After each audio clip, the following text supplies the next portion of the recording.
Hi everyone, welcome back to my channel. Welcome to Nina's Chelsea Corner. I hope everyone is doing well.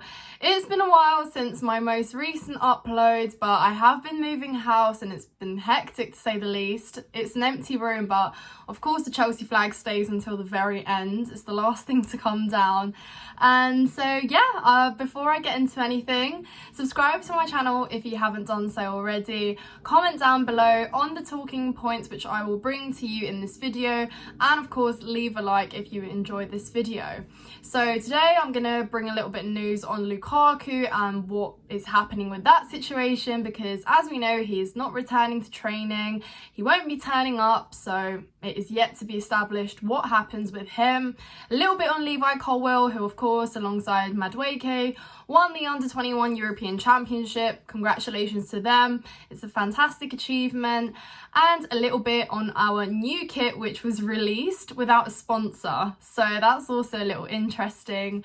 So yeah, frankly a lot going on, quieter these days. We are still kind of waiting and anticipating to hear something a little bit more solid regarding Moises Caicedo. It has been our kind of longest pursuit as of now, and of course we are just waiting patiently to hear that. Here we go, because I'm sure you can all agree that that is the #1 target which I want done and dusted, so we have him secured and we can move on and address other areas as well.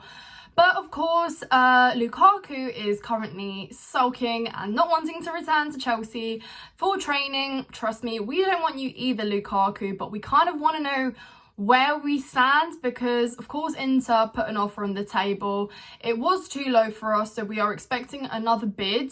And honestly right now my standards are just so low that I would just say, you know, take whatever is on the table.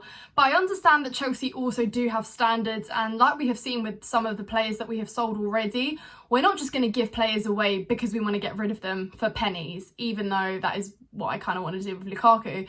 So of course we're waiting for something a little bit more sustainable. At the moment it's looking like something 40 million euros as a package, like 30 with 10 add-ons or 29 with 11 add-ons, something of that sort. So he won't be returning to training with everyone else, and they have pushed back the date that he should turn up. So essentially he is really kind of saying, look, I'm not coming until that move is secured. So he is basically forcing himself out of the club. I'm also forcing him out of the club. So as long as we can get that done in the next couple days, we leave on a much more calmer note, because as I said, I don't want Lukaku anywhere near our club any longer. I'd rather Pochettino gets on, has the players who want to be there at training. There could be nothing worse than having Lukaku training with the players that are integrating themselves, who are, you know, passionate and have the right attitude to you know, get into pre-season ASAP, get into the new season and just really kind of pick up,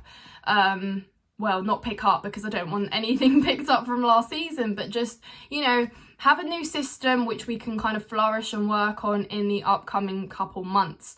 So yeah, it's great to see. We've already seen some clips of players training in their new training kits which look amazing.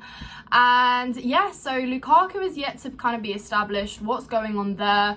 I think disrespectful is probably the most kind of acceptable word for the situation, but you know, player at least isn't hiding that he doesn't want to be here.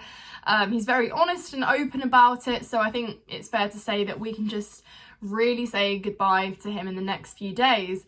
And you know what, at this point it's just take it or leave it. Whatever's offered on the table, if it's 40 mil euros, yeah, you know, have it. I'd rather that is put to bed and we can really move on from it, because just knowing that Lukaku is still a Chelsea player just really haunts me. But yes, so on that note, about our new kit, speaking of training kit, our first kit has not got a sponsor on it as of now. It won't be available for us to buy until August anyway. My honest opinion, guys, on the new kit is at first I saw it and I wasn't like, wow, I was a bit like, oh. And I must say, I do like the fact that there is not a massive 3, you know, at the centre of the shirt. It is quite nice to not have that 3 there anymore, but at the same time it just looks a little bit bland. It looks like something's missing, and I'm not too sure how I feel about the badge either, so might be a bit controversial. I've seen that a lot of people have fallen in absolute love with it, But when I saw the training kit, I was like, I need that in my wardrobe ASAP. It wasn't quite the same with the first kit, so maybe it will grow on me. Maybe I just need to see it in flesh, but as of now, I'm not the biggest fan, although it is quite nice to have a kit with no sponsor. Quite special, limited edition if you like, but it is also going to be expensive. But I am copying the training kit, guys. Going to be going to the mega store soon because I need that. But yeah, let me know your thoughts on the first kit as well. It will be interesting to see the players in it as well, you know, on the pitch. So yeah, that's also an exciting thing. So we're seeing a lot of new kind of news come in, and we are also anticipating a lot more transfer news. So there is still a lot to get into as pre-season kind of starts, as we, you know, go off to America, which is set to happen in the next couple of days. So it's exciting things to look forward to. And so on Levi Colwill, of course, we saw him. I mean, he has had a very good couple years, to say the least. Of course, we saw him go off on loan to Huddersfield and then also Brighton, where he saw Brighton finish 6th. They had a fantastic season, even though we took Graham Potter off their hands at the very start, basically took the whole backroom staff as well, and left them in a bit of a pickle, but they ended up doing better than us. So yeah. And of course, Levi Colwill was among that success for them. He was a standout player, no doubt. I think, you know, his performances have been exceptional. He's a young talent, there is no doubt. He is, of course, you know, really impressing other clubs as well. We've seen that Liverpool have had their eye on him. And the question with Levi Colwill is, where does he fit into Chelsea next season? So of course the player is demanding playing time. He wants to start. It's not even about the money, he just wants to play, which is normal at that age. Of course, you know, you have already played in a basically top 6 team now, because that's basically what Brighton have been doing in the past season, playing for a top 6 team. Of course, now you've won the European under-21 championship, so you're going to be coming up with a lot more confidence, self-esteem. That's definitely going to be in there. And of course, when you're so heavily hyped up by, you know, the world as well, and you're seeing kind of top clubs coming for you, it's going to boost your ego. It's going to boost your ego. And although some players kind of handle that better than others, it is always like in the back of my mind a worry, like, are you you know, in a state of mind where you can really grow and see that you do need to improve and you want to, or is it a state of you get a little bit too comfortable, a little bit too, you know, hyped up, and you end up kind of, you know, downfalling. And of course, you know, it's hard to judge that. But what I'm seeing is that a lot of people are saying that Levi Colwill should absolutely get a starting place in our starting 11, you know, off the bat, even though we've never seen him actually play for Chelsea.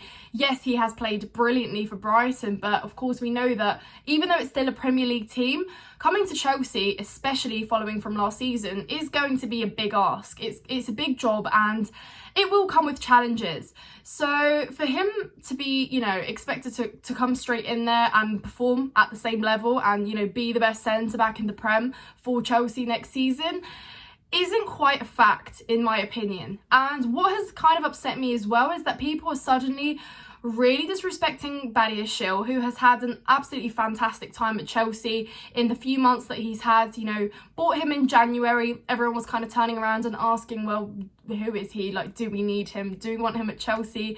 And in a bad season full of so many atrocities, he shone. He shone so bright, guys. He was so impressive, so composed, just brilliant alongside Thiago Silva, who helped him settle in, no doubt. And we saw a very kind of bright partnership there, which was consistent. Consistent being my key word here, guys, because as we saw, many players were, you know, kind of in and out of games with poor performances, half decent performances, good performances, and it was just all over the place. Badiashile was one of the very few players that showed consistency. You know, I'm pretty sure he had kind of one game where it was very shaky and we kind of thought, ooh, like that doesn't look good. But bar that, everything looked good on the pitch. You know, his composure, his ball distribution, his attitude as well, like his composure. It just looked like he looked very comfortable. And to come in, you know, from a different league as well, as a young player that you are, you know, still very raw, still a lot to do. And to come into a season where things are just so, you know, uncoordinated at Chelsea, And to perform like that is, in my opinion, a big praise. So even though, you know, he's injured at the moment and we don't quite know when he, you know, earns his place back in the starting 11, for me, Badiashile deserves a place in the starting 11. And I understand that, of course, yes, we have a selection of centre-backs. Thiago Silva, no doubt, can start next season. Yes, he won't be starting every game, but he also won't be having to play as much, you know, as he did last season. Of course, there's Wesley Fofana. Slight injury problem there, but you know, when he is fit, he is also outstanding, a player with loads of potential and a player that we are going to really push to improve to be that kind of regular starter there. Of course, there's uncertainty surrounding Trev at the moment as well, but he could be staying there. And of course, we've got Badiashile and Colwill as well, not forgetting anyone, I don't think. But yes, so my point is that we can kind of afford to rotate centre-backs, but as well, you don't really want your centre-backs rotating too much. You know, that's something that we're going to have to work with next season is, you know, establishing those kind of partnerships where we can rely on, where they can kind of learn to play alongside, because of course what we did last season was just rotate aimlessly, you know, with no sense at all. And of course injuries came into that as well, you know, we had to rotate. But for me, Badiashile starts, and I think Levi Colwill does need to prove himself. I think he is probably sulking a little bit that, you know, he had a pre-season with Tuchel and then he got sent off, you know, on loan, but the whole point of that was to get the experience, you know, to mould him into the player he is.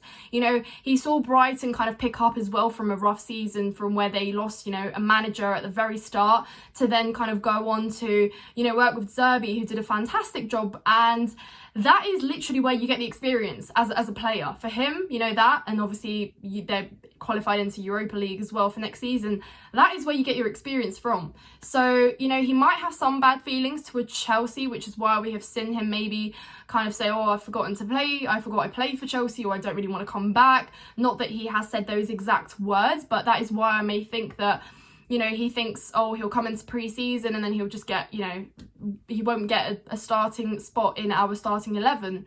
And I understand that he demands playing time, and that's fine. But for me, I don't think that he should necessarily be thrown straight in there to start over Badiashile, because Badiashile has proved himself. We have seen him be a reliable centre-back, and I just think I want to see Colwill firstly play for Chelsea to then kind of see how he fits in. But there's no doubt that he is a, you know, a young player that will flourish, will be kind of the best up there, already is.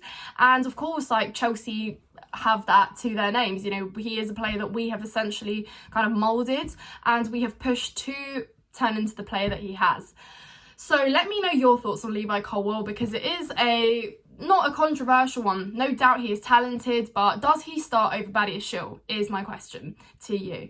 So thank you so much for watching, guys. I hope you've enjoyed this video. I've just splurted a lot of information at you, but leave a like, subscribe to my channel, and I will see you in the next one.